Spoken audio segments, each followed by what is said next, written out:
Dan yang ketiga, adanya saya di sini untuk berpidato dengan judul segala sesuatu harus disertai dengan niat.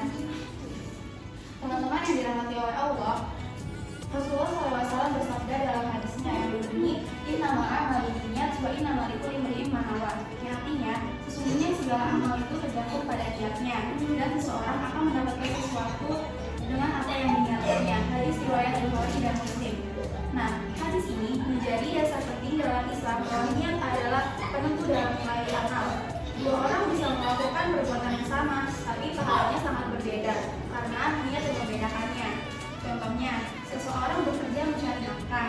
Jika dia niatkan menghidupi keluarga karena Allah, maka itu bernilai ibadah. Namun, jika niatnya hanya duniawi, maka hanya pun sebatas dunia. Begitu juga dalam belajar, ibadah, bahkan dalam sehari-hari seperti tidur atau makan, semua bisa bernilai pahala jika diniatkan dengan benar.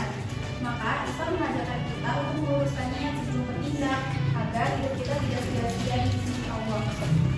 Nah, teman-teman yang saya cintai, niatnya tempatnya itu di hati. Dia tidak selalu harus diucapkan, tetapi harus diyakini dan diarahkan hanya kepada Allah. Maka, sebelum kita beramal atau melakukan sesuatu, mari kita latih untuk kita selalu bertanya. Misalkan, untuk apa sih kita mengaji kayak gini? Karena Allah atau karena yang lain?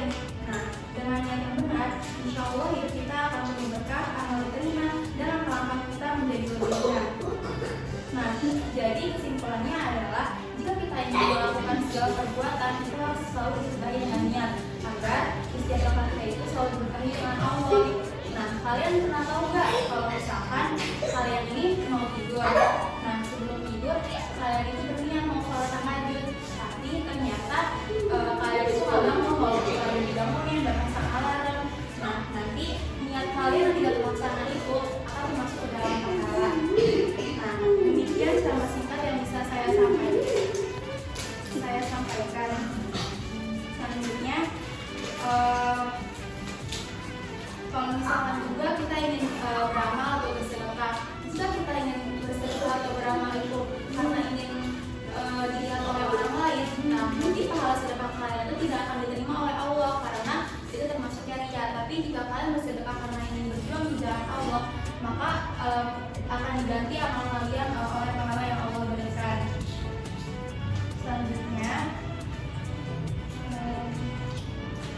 jadi pada intinya kalian itu harus harus berkaitan dengan niat. Kan Allah juga udah menunjukkan seperti dari ibadah sholat dan puasa sebelum kalian melakukan itu kan sebenarnya udah ada niatnya kan, kayak mau sholat misalkan misalnya fardu sholat apa gitu, terus kayak misalkan juga mau puasa juga kan harus niat karena dalam puasa aja kalau kalian gak lihat itu puasanya akan diterima oleh Allah Subhanahu Wa Taala.